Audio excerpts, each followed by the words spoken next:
പിന്നെയും വരും ഇങ്ങനെ എന്താണ് ചിക്കാനും തോണ്ടാനും ഒക്കെ ആയിട്ട്. അപ്പോൾ ഞാൻ പറയും സാറേ എനിക്ക് ഇഷ്ടമല്ല. പിന്നെ അങ്ങനെ മോശം വേർഡ്സ് യൂസ് ചെയ്തു. ഞാൻ പറയും സാറേ എനിക്ക് ഇഷ്ടമല്ല, എന്നോട് പറയല എനിക്ക് ഇഷ്ടമല്ല, ഇങ്ങനത്തെ കാര്യങ്ങൾ കേൾക്കാൻ എനിക്ക് താല്പര്യമില്ല, എന്നോട് പറയരുതെന്ന് പറഞ്ഞിട്ടും പിന്നെയും പുള്ളി പിന്നെ അങ്ങനത്തെ വേർഡ്സൊക്കെ വന്നപ്പോൾ പിന്നെ എൻ്റെ മൊബൈലിലേക്ക് മെസ്സേജ് അയക്കും. കുറെ സ്ത്രീകള് നടന്മാർക്കെതിരെ പരാതികളുമായിട്ട് അവർ പീഡിപ്പിച്ചു എന്നും പറഞ്ഞിട്ട് പരാതികളുമായിട്ടൊക്കെ മുന്നോട്ട് വരുന്നത് നമ്മൾ കണ്ടിട്ടുണ്ട്. പക്ഷെ എല്ലാം ഒന്നും സത്യമല്ല, കുറെയൊക്കെ കള്ളത്തരവും കാണും. ഈ പീഡിപ്പിച്ച വർഷങ്ങൾക്ക് മുൻപ് പീഡിപ്പിച്ചത് അവരിപ്പോഴാണ് അത് പുറത്തു പറയുന്നത്. അവരുടെ നാക്കൊക്കെ എവിടെ പോയിരുന്നു അന്നൊക്കെ. ഹായ് ഹലോ അസ്സലാമു അലൈക്കും, welcome back to my channel. ഒട്ടുമിക്ക മലയാളികൾക്കും ഏറെ പ്രിയപ്പെട്ട ഒരു പ്രോഗ്രാമാണ് ഉപ്പും മുളകും. അതിലെ കേന്ദ്ര കഥാപാത്രമായ ബാലുവിനും ശ്രീകുമാറിനും എതിരെ ഒരു പീഡന പരാതിയുമായിട്ടാണ് ഇപ്പോൾ അതിനകത്തിലെ തന്നെ ഒരു യുവതി, ഒരു നടി രംഗത്ത് വന്നിരിക്കുന്നത്. ആദ്യം അവർ പറയുന്നുണ്ടായിരുന്നു അവരെ പീഡിപ്പിച്ചു എന്ന്. ഇപ്പൊ അവര് തിരിച്ചു പറയാണ്. ഇപ്പൊ അവര് പറയുന്നത് അവര് ഡ്രസ്സ് മാറിയപ്പോൾ അവരുടെ വീഡിയോസ് ആരോ ഒളിഞ്ഞു നിന്ന് എടുത്തു എന്നൊക്കെ പറഞ്ഞിട്ടാണ് കുറെ പീഡന കഥകൾ ഇങ്ങോട്ട് വന്നുകൊണ്ടിരിക്കുന്നത്. എന്തായാലും ഇപ്പൊ ആ നടി ഏതാണെന്ന് ആരും പുറത്തു വിടുന്നില്ല. എന്നാൽ ഈ നടന്മാരുടെ കാര്യമോ, നടന്മാരുടെ ഫോട്ടോസും വീഡിയോസും ഒക്കെ പബ്ലിക്കിൽ പറഞ്ഞുകൊണ്ടിരിക്കുകയാണ്. ഇത് സത്യമാണെങ്കിൽ ശരിക്കും അവർക്ക് അതിന് തക്കതായ ശിക്ഷ കിട്ടണം. അതല്ല, കുറച്ച് വർഷങ്ങൾക്ക് മുൻപ് നിഷ സാരംഗ് എന്ന നീലു ഈ ഷോ ഡയറക്ടർക്കെതിരെ ഒരു പരാതിയുമായിട്ട് വന്നിട്ടുണ്ടായിരുന്നു. അവരും ഇതുപോലെ തന്നെ കുറെയൊക്കെ അനുഭവിച്ചു എന്നാണ് പറയുന്നത്. അപ്പൊ അവർക്ക് പറയാനുള്ളത് എന്താണെന്നൊന്ന് കേട്ടു നോക്കാം. അന്ന് പരാതി പറഞ്ഞു എങ്കിലും ഇപ്പൊ പരാതിയുമായിട്ട് വന്നത് നീലു ഒന്നും അല്ല കേട്ടോ. ചില വൃത്തിയിട്ട ആറ്റിറ്റ്യൂഡുകൾ എൻ്റെ അടുത്ത് കാണിച്ചിട്ടുണ്ട്. അപ്പോൾ ഞാൻ അതിനെ ഭയങ്കരമായിട്ട് എതിർത്ത് കഴിഞ്ഞപ്പോൾ പിന്നെയും പുള്ളി നമ്മൾ എത്രയൊക്കെ ആട്ടി ഓടിച്ചാലും പിന്നെയും വരും ഇങ്ങനെ എന്താണ് ചിക്കാനും തോണ്ടാനും ഒക്കെ ആയിട്ട്. അപ്പോൾ ഞാൻ പറയും സാറേ എനിക്ക് ഇഷ്ടമല്ല. പിന്നെ അങ്ങനെ മോശം വേർഡ്സ് യൂസ് ചെയ്തു. ഞാൻ പറയും സാറേ എനിക്ക് ഇഷ്ടമല്ല, എന്നോട് പറയല എനിക്ക് ഇഷ്ടമല്ല, ഇങ്ങനത്തെ കാര്യങ്ങൾ കേൾക്കാൻ എനിക്ക് താല്പര്യമില്ല, എന്നോട് പറയരുതെന്ന് പറഞ്ഞിട്ടും പിന്നെയും പുള്ളി പിന്നെ അങ്ങനത്തെ വേർഡ്സൊക്കെ വന്നപ്പോൾ പിന്നെ എൻ്റെ മൊബൈലിലേക്ക് മെസ്സേജ് അയക്കുകയും പിന്നെ എൻ്റെ അടുത്ത് എടി പൊടി എന്നൊക്കെ വിളിയൊക്കെ എന്നോട് ദേഷ്യം അങ്ങനെ നമ്മൾ റിയാക്ട് ചെയ്യുമ്പോൾ ദേഷ്യം വരുമല്ലോ. ഇടി പൊടിയും പറ്റോളം മറിച്ചോളം എന്നൊക്കെ വിളി തുടങ്ങി. അപ്പോൾ ഞാൻ ശ്രീകണ്ഠ സാറിനെ വൈഫിനെ വിളിച്ചു പറഞ്ഞു, ശ്രീകണ്ഠ സാറിനെ വിളിച്ചു പറഞ്ഞു. ശ്രീകണ്ഠ സാറ് വന്നു വാൺ ചെയ്തു. പുള്ളി എടുത്ത് പറഞ്ഞു മേലെ ഇനി ഇത് ഉണ്ടാവരുതും, കാരണം അതിനുശേഷം ഈ പുള്ളിക്ക് എന്നെ ഇഷ്ടമല്ല. അതെന്ന് വെച്ചാൽ എന്നോട് ദേഷ്യമായല്ലോ. അതിനുശേഷം എന്നെ എങ്ങനെയൊക്കെ ഒരു ആർട്ടിസ്റ്റിനെ അല്ലെങ്കിൽ ഒരു ലേഡിയെ എങ്ങനെയൊക്കെ വേദനിപ്പിക്കാമോ മാനസികമായിട്ട് അതുപോലൊക്കെ എന്നെ വേദനിപ്പിച്ചിട്ടുണ്ട്. ഞാനെൻ്റെ കരഞ്ഞുകൊണ്ടാണ് ഞാൻ മിക്ക ദിവസങ്ങളിൽ അവിടെ അഭിനയിച്ചിട്ടുള്ളത്. അവിടെ ലൊക്കേഷനുള്ള എല്ലാവർക്കും അറിയാം ആ കാര്യം. ബീച്ചേട്ടൻ എന്നിട്ട് ബാലു എന്ന് പറഞ്ഞ ക്യാരക്ടറിനെ ബീച്ചേട്ടൻ പുള്ളിയുടെ അടുത്ത് എന്ന് പറഞ്ഞു, സാർ എന്തിനാ ഇങ്ങനെ പുള്ളിക്കാരെ എന്തിനിങ്ങനെ വേദനിപ്പിക്കുക, ഞങ്ങൾക്ക് വർക്ക് ചെയ്യാൻ പറ്റുന്നില്ല. പുള്ളി എന്താണ് എൻ്റെ ഓപ്പോസിറ്റ് നിൽക്കുന്നത് നിഷ കരഞ്ഞുകൊണ്ട് നിൽക്കുമ്പോൾ, നിഷ ഡള്ളായിട്ട് അഭിനയിക്കുമ്പോൾ എനിക്ക് അഭിനയിക്കാൻ പറ്റണില്ല. സാർ അത് നിർത്തുന്നു പറഞ്ഞാൽ പിന്നെയും പുള്ളി അത് തന്നെ തുടർന്നുകൊണ്ടിരുന്നു കുറേ കാലം.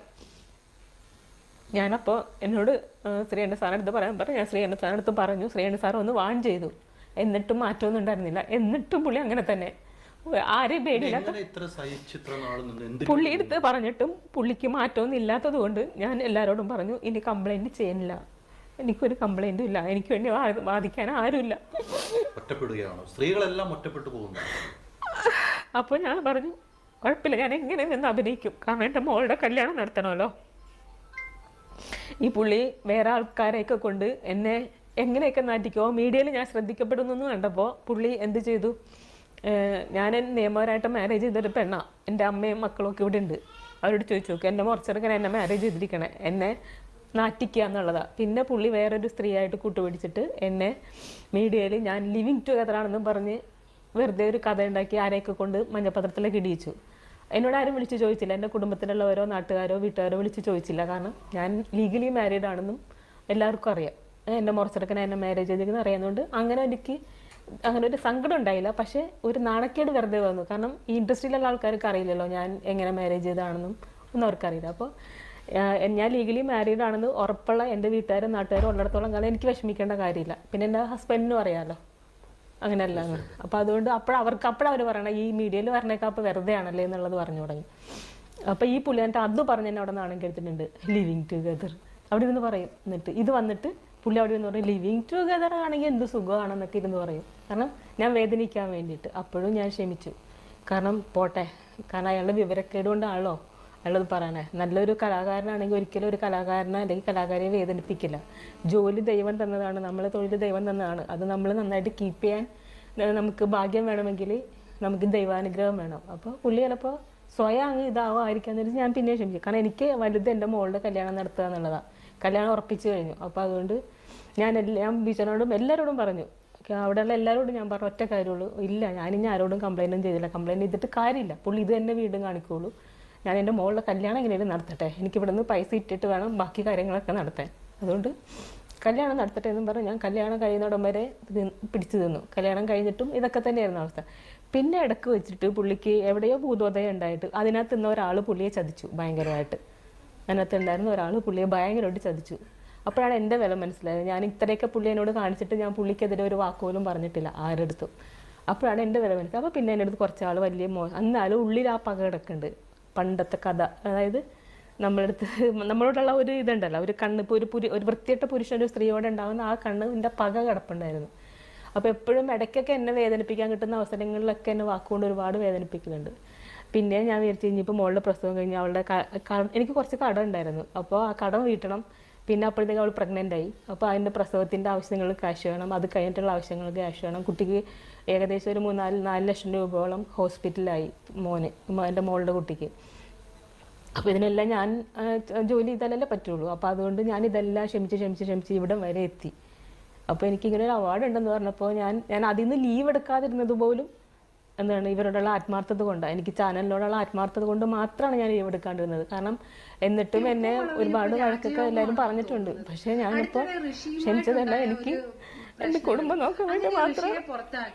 ഇപ്പോഴും കണ്ടില്ല, ഒരു കാര്യമില്ല. അയാൾ പെർമിഷൻ തന്നതാണെന്ന് അവിടെയുള്ള ലൊക്കേഷൻ എല്ലാവർക്കും അറിയാം. മീറ്റിങ്ങിന് കൂടെ ഞാൻ പറഞ്ഞത് ശ്രീകണ്ഠ സാറിൻ്റെ അടുത്ത് ഞാൻ ഇങ്ങനെ പോവാന്ന് പറഞ്ഞപ്പോൾ അവർ പറഞ്ഞു ആ കുഴപ്പമില്ല, 5 ദിവസത്തെ കാര്യമില്ലുള്ളൂ, പോയിട്ടോ. അതെന്താണെന്ന് വെച്ചപ്പോൾ ഞാൻ പറഞ്ഞു ഇങ്ങനെ 1 തൊട്ട് 5 വരെ ഞാൻ ഉണ്ടാവില്ല, അത്രേ ഉള്ളൂ. അത് കുഴപ്പമില്ല, 5 ദിവസത്തെ കാര്യമല്ലേ എന്നൊക്കെ ഞാൻ പറയുകയും ചെയ്തതാ. എന്തായാലും ഈ പീഡിപ്പിക്കപ്പെട്ട നടിയുടെ രഹസ്യമൊഴി എടുക്കുന്നുണ്ട്. പിന്നെ ബാലുവിനെയും ശ്രീകുമാറിനെയും ചോദ്യം ചെയ്യുകയും ചെയ്യുന്നുണ്ട്. എന്തെങ്കിലും പ്രയോജനം ഉണ്ടാവുമോ എന്ന് കണ്ടറിയാം. പിന്നെ വർഷങ്ങൾക്ക് മുൻപ് ഈ നീലു ഒരു പരാതി കൊടുത്തിട്ടുണ്ടായിരുന്നു ഷോ ഡയറക്ടർക്കെതിരെ. പക്ഷെ അന്ന് അത് തേഞ്ഞു മാഞ്ഞു പോയതേ ഉള്ളൂ. അതായത് നിയമപരമായിട്ട് യാതൊന്നും മുന്നോട്ട് പോയിട്ടില്ല. ആ ഷോ ഡയറക്ടറെ അതിൽ നിന്ന് മാറ്റി, അല്ലാതെ യാതൊരു പുരോഗതി അതിനകത്ത് ഉണ്ടായിട്ടില്ലായിരുന്നു. ഇപ്പോൾ ഈ ഹേമ കമ്മിറ്റി റിപ്പോർട്ടൊക്കെ വന്നപ്പോൾ കുറെ സ്ത്രീകള് നടന്മാർക്കെതിരെ പരാതികളുമായിട്ട് അവർ പീഡിപ്പിച്ചു എന്നും പറഞ്ഞിട്ട് പരാതികളുമായിട്ടൊക്കെ മുന്നോട്ട് വരുന്നത് നമ്മൾ കണ്ടിട്ടുണ്ട്. പക്ഷെ എല്ലാം ഒന്നും സത്യമല്ല, കുറെയൊക്കെ കള്ളത്തരവും കാണും. ഈ വർഷങ്ങൾക്ക് മുൻപ് പീഡിപ്പിച്ചത് അവരിപ്പോഴാണത് പുറത്തു പറയുന്നത്. അവരുടെ നാക്കൊക്കെ എവിടെ പോയിരുന്നു അന്നൊക്കെ? ഈ പീഡന പരാതിയുമായിട്ട് വരുന്ന സ്ത്രീകളുടെ എല്ലാം ഫോട്ടോസോ അഡ്രസ്സോ ഒന്നും പുറത്തു വിടുന്നില്ല. അതെല്ലാം ഭദ്രമാക്കി വെച്ചിരിക്കുകയാണ്. പക്ഷെ ഈ ആണുങ്ങളുടേത് ഫോട്ടോസും വീഡിയോസും ഒക്കെ അങ്ങ് പബ്ലിക് ആക്കുകയാണ്. സത്യമാണോ, അത് ചെയ്തിട്ടുണ്ടോ ഇല്ലയോ ഒന്നും അറിയില്ല. ചെയ്തിട്ടുണ്ടെങ്കിൽ അവർ തക്കതായ ശിക്ഷ തന്നെ അനുഭവിക്കണം. പക്ഷെ അത് ഒരുപക്ഷെ അവർ തെറ്റ് ചെയ്തിട്ടില്ല എങ്കിൽ പെണ്ണുങ്ങള്, അതായത് വൈഫ്, അമ്മ, പെങ്ങള്, അങ്ങനെയുള്ള കുറെ സ്ത്രീകളുണ്ട് അവരുടെ വീടുകളിൽ. അവർക്കുണ്ടാവുന്ന ഒരു മാനഹാനി അതൊന്നും പറഞ്ഞറിയിക്കാൻ പറ്റാത്തതായിരിക്കാം. കാരണം മറ്റൊരു കേസല്ല, പെണ്ണ് വിഷയമാണ്. അപ്പോൾ അതിന്റെ അവർക്ക് പുറത്തിറങ്ങാൻ പറ്റാത്ത രീതിയിലുള്ള അത്ര മാനഹാനിയായിരിക്കും ആ വീട്ടുകാർക്ക് തന്നെ ഉണ്ടാവുന്നത്. പക്ഷെ ഇവിടെ ഹേമ കമ്മിറ്റി വന്നിട്ട് കുറെ നടന്മാർക്കെതിരെ പീഡന പരാമർശം ഉണ്ടായിട്ടുണ്ട്. എന്നാൽ എന്തെങ്കിലും തെളിഞ്ഞിട്ടുണ്ടോ? ഇല്ല. അവര് ജാമ്യത്തിൽ ഇറങ്ങി ഞാനൊന്നും അറിഞ്ഞില്ലേ, നാമനാരായണ എന്നും പറഞ്ഞിട്ട് അവർ പൊടിയും തട്ടി പോവുകയും ചെയ്തിട്ടുണ്ട്. ശരിക്കും ഇങ്ങനെയുള്ള പരാതികൾ സത്യമാണോ അല്ലയോ എന്നൊന്നും അറിയാതെ മാധ്യമങ്ങളിൽ ഇതിങ്ങനെ സ്പ്രെഡ് ആയിക്കൊണ്ടേയിരിക്കും. അവരുടെ ഫോട്ടോസും വീഡിയോസും ഒക്കെ ഇങ്ങനെ ഷെയർ ചെയ്ത് എന്തായാലും സ്പ്രെഡ് ആയിക്കൊണ്ടേയിരിക്കും. ശരിക്കും അവരുടെ ഫാമിലി അതാണ്, അവരെക്കാളും വേദന അനുഭവിക്കുന്ന അവരുടെ ഫാമിലി ആയിരിക്കും. വൈഫ്, അമ്മ, കുട്ടികള്, അവർക്ക് പുറത്തിറങ്ങാൻ പറ്റാത്ത അവസ്ഥ, അവരുടെയൊക്കെ മക്കൾ പഠിക്കുന്നുണ്ടെങ്കിൽ അതൊക്കെ ഒന്ന് ചിന്തിക്കേണ്ടതാണ്. അവരുടെ